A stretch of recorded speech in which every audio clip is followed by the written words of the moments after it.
All right, I think I really need to have like something nice hanging behind my desk. Anyway, Corporal Joubert here. Super busy lately. I wish I could give you guys more updates. I love making jokes. I love doing the videos, but I really underestimated how much work this whole job was. So anyway, let's get down to it. Today, the picture. Myself and a little boy who likes to be called Hunter, but his actual name is McKay.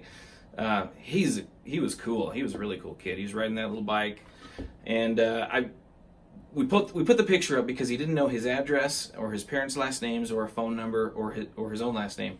So I started looking around and I thought, well, he can't give us a direction of where he came from, so we don't know which way to start knocking doors. And I thought, well, today's the day we're finally going to put a kid on Facebook to try and get him back to his parents, because he was a little upset.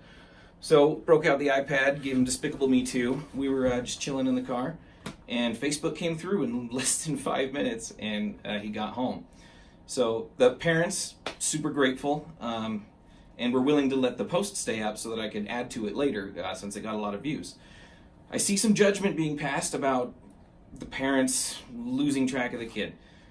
So let me put it this way. It happens a whole lot more than you would think. And it's not limited to any specific family dynamic or geographical area within Bountiful or even age. It happens quite a bit.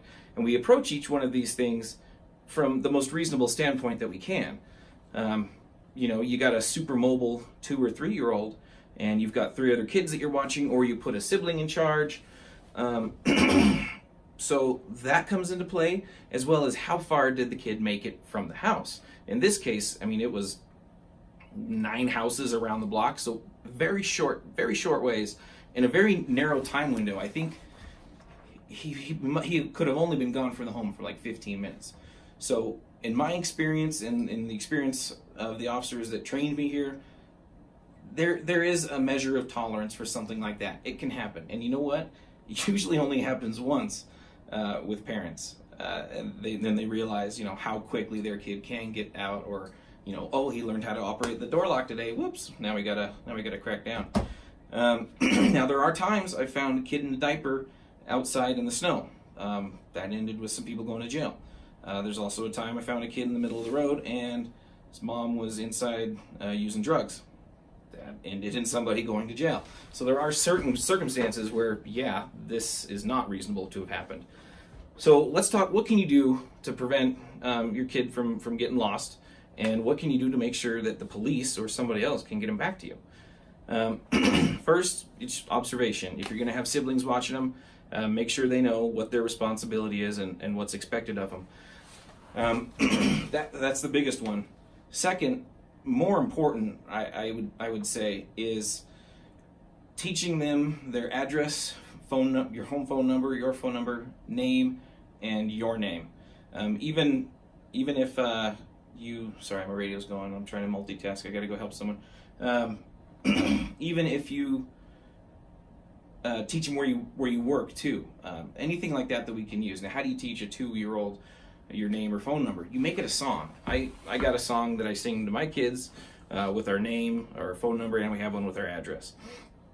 I'm not gonna sing it for you though.